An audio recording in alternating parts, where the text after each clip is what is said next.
여러분 안녕하십니까? 이어서 MBC 뉴스데스크 광주 전남권 소식입니다. 금호타이어가 인사를 하루 앞둔 신입사원들의 채용을 무기한 보류했습니다. 광주 공장에 큰 불이 난 만큼 공장이 언제 정상으로 돌아올지 알 수 없다는 이유입니다. 회사에 첫 출근할 날만 기다리고 있던 신입사원들은 큰 절망감에 빠졌습니다. 천홍희 기자가 보도합니다. 금호타이어 신입사원들이 어제 회사에서 받은 단체 문자입니다. 공장에서 큰 불이 나 회사가 중대한 위기에 처했다며 입사를 무기한 보류한다는 내용이었습니다. 입사를 하루 앞두고 받은 문자였습니다. 오늘 이제 입사 예정일이었는데 이제 어떻게 계속 꾸려나가야 될지 좀 막막한 기분이 들죠. 이처럼 입사 보류 통보를 받은 신입사원은 모두 51명.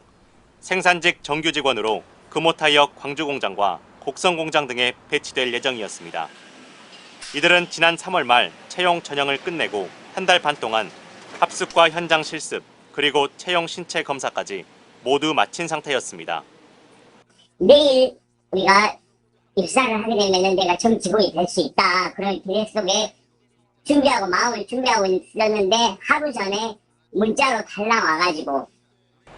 이에 대해 금호타이어 측은 문자로만 통보해 죄송하다면서도 공장에서 난 불로 기존 사원들조차 자택에서 대기하고 있는 만큼 입사 보류는 어쩔 수 없다는 입장입니다.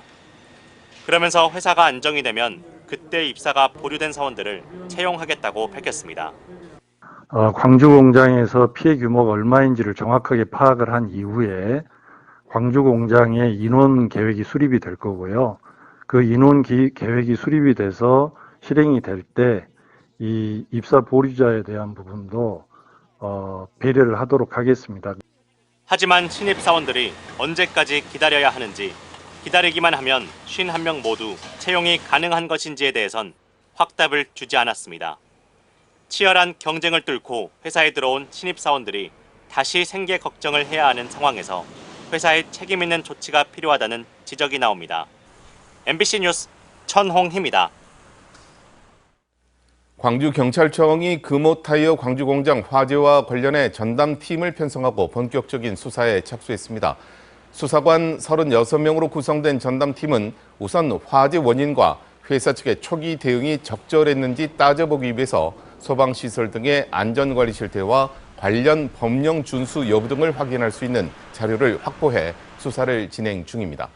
경찰은 관련자 조사 등 다각적인 수사를 통해 정확한 화재 원인과 공장 측의 책임 여부 등을 명확히 확인할 것이라고 밝혔습니다. 광주 지역에는 앞으로 대규모 복합 쇼핑몰 3곳이 생길 예정인데 지역 중소상인들의 불안은 여전합니다. 더 현대가 생기면 지역 상권 대부분 업종에 도움이 될 것이라는 영역 내용을 최근에 광주시가 발표했는데 한 단체가 이를 납득하기 어렵다는 주장을 제기했습니다. 그런데 광주시는 이들이 대표단체가 아니라는 입장을 강조했습니다. 김초롱 기자의 보도입니다. 광주 아울렛 상인회와 전통시장 상인회 등이 연합한 단체가 복합 쇼핑몰 확장으로 지역 상권이 위기에 처했다고 호소했습니다. 그러면서 복합 쇼핑몰이 지역 상권에 미칠 영향을 연구한 광주시 용역의 중간 결과에 문제가 있다고 주장했습니다. 광주시가 지난 5월 14일 중간 발표한 상권 영향평가는 부정적 영향을 감추고 긍정적 영향만 부풀린 불공정 편파 보고서에 불과하다. 이들은 용역 연구의 근거로 쓰인 카드 매출의 원자료와 결과 산정 방식을 공개할 것을 광주시에 촉구했습니다.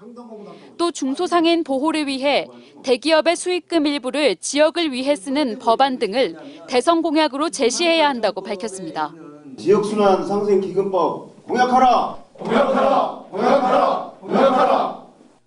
광주시 용역의 중간 결과를 보면 더현대 광주가 문을 열고 3년 동안 반경 5km에서는 화장품을 제외한 모든 업종이, 광주 전 지역으로는 커피 제과를 제외한 모든 업종이 매출 증가를 보입니다.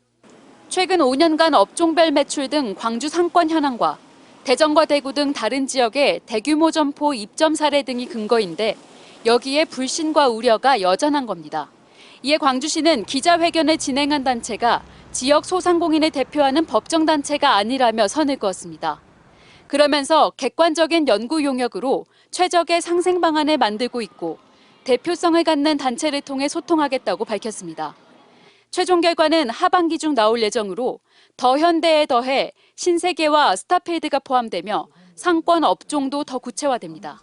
제한 사항이 확정된 건 아니고 이걸 가지고 저희가 나중에 상인 측, 그다음에 시행사 측, 시측, 구측 같이 이렇게 협의를 할 계획입니다. 정확하고 체계적인 정책 추진과 함께 중소상인 등 지역사회와의 신뢰 구축과 공감대 형성 역시 과제로 남습니다.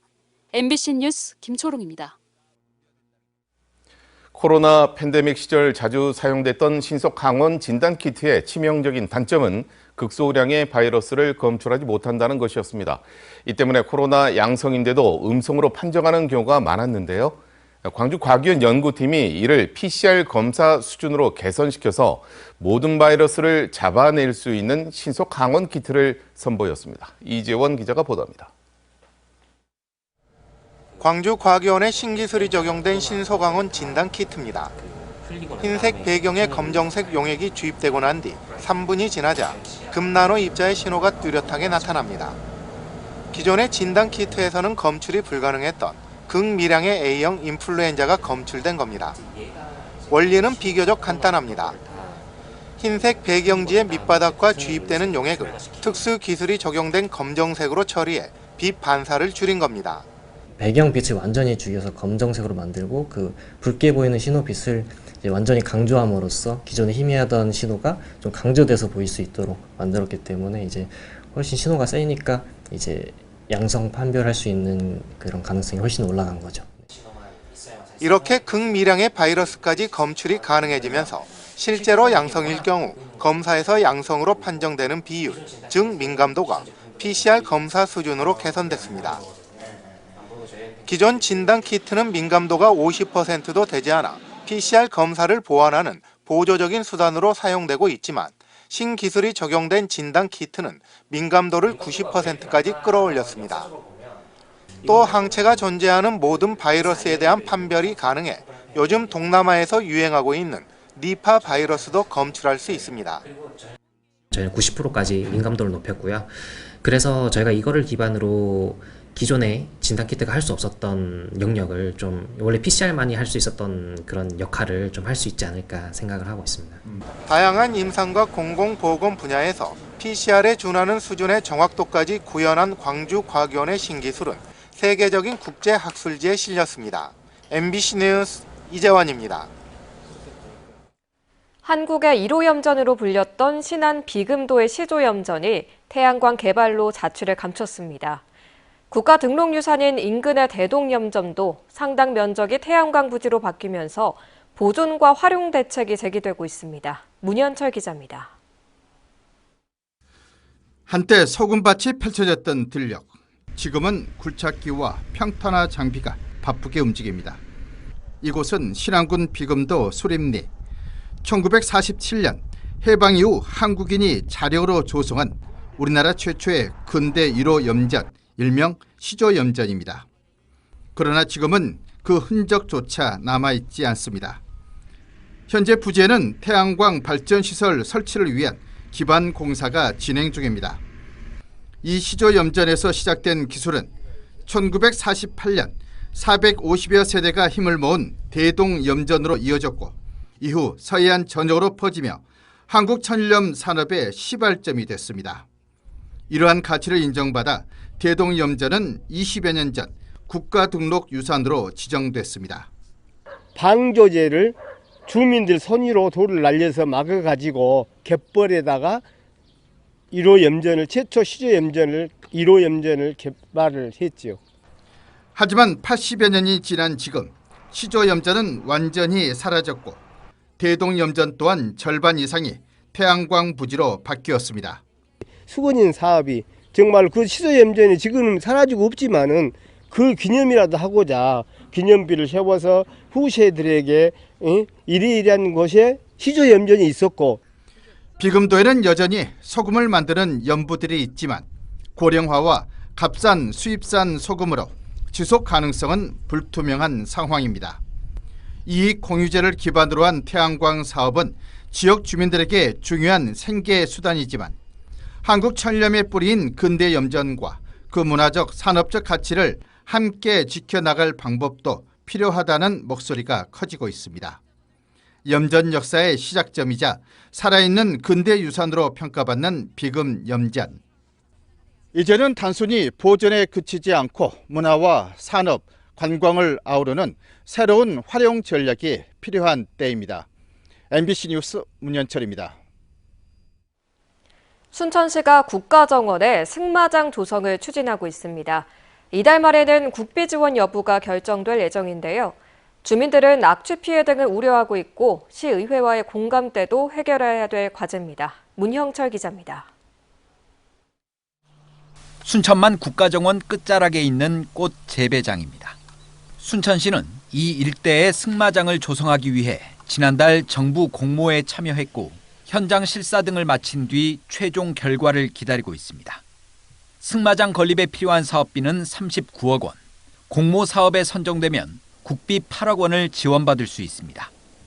아동과 청소년, 경찰관과 소방관 등 다양한 계층의 정서적 치유와 재활을 돕고 국가정원과 순천만 등을 연계한 새로운 관광 콘텐츠로 활용하겠다는 게 순천시의 구상입니다.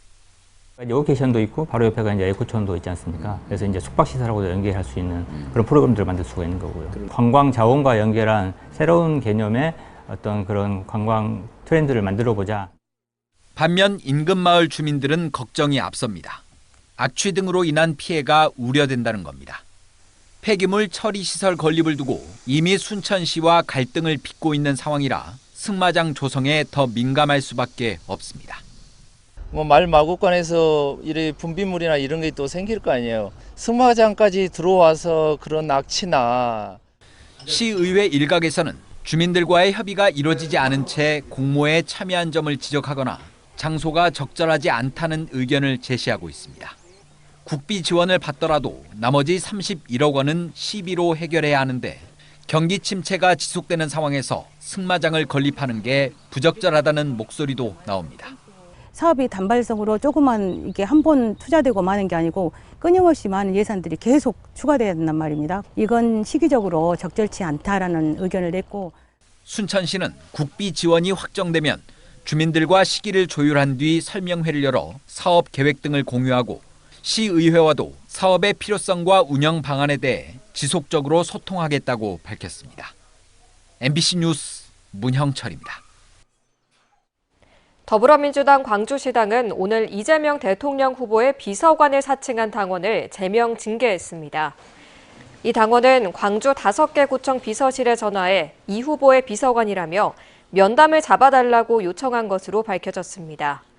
민주당 광주시당은 이를 수상하게 여긴 구청의 제보로 피해가 발생하진 않았지만 최근 선거 캠프 등을 빙자한 사기가 발생한다며 주의를 당부했습니다. 어젯밤 11시 50분쯤 보성군 봉산리의 한 청소년 수련관에서 학생들이 가스 중독 증세를 보인다는 신고가 접수됐습니다. 이 사고로 수련관에 있던 전남의 한 중학교 학생 10명이 병원으로 옮겨졌고 생명에 지장은 없는 것으로 알려졌습니다. 경찰은 어제 저녁 건물 바깥에서 LPG통에 있던 가스를 비우는 작업이 이루어졌고 이 과정에서 일부 가스가 건물 안으로 들어가 사고가 난 걸로 보고 정확한 경위를 조사하고 있습니다. 광주 전남 노동단체가 금호타이어 공장 화재로 인한 노동자와 시민들의 건강 대책을 마련해야 한다고 촉구했습니다. 광주 전남 노동안전보건지킴이는 오늘 성명을 내고 화재로 누출된 유해물질의 종류와 양을 정확하게 조사하고 결과를 투명하게 공개해야 한다며 철저한 사고 조사를 거쳐 재발 방지 대책을 제시하라고 강조했습니다. 또 노동자들의 생활과 고용 안정, 비정규직 협력업체 노동자들을 위한 구체적인 대책도 요구했습니다. 5.18 민주화운동 기록관은 5.18 당시의 모습이 담긴 미공개 영상 자료를 확보했다고 밝혔습니다. 계엄군의 집단 발포가 이루어진 1980년 5월 21일 그 이후에 찍힌 것으로 추정되는 영상에는 헬기와 시민들의 시신이 담긴 것으로 알려졌습니다. 5.18 기록관은 일반 시민이 해당 영상을 찍었다며 현재 한국영상자료원에 화질 복원을 요청한 상태라고 밝혔습니다. 제38회 광주시 미술대전에서 대상 수상작 5점이 선정됐습니다. 대상은 김희성의 한국화 그리움과 정혜란의 서예 대립사도와 등 부문별로 5점이 선정됐고 최우수상 10점, 우수상 30점 등 모두 766점의 작품이 입상했습니다. 입상작은 오는 27일부터 30일까지 광주 비엔날레 전시관에서 관람할 수 있습니다.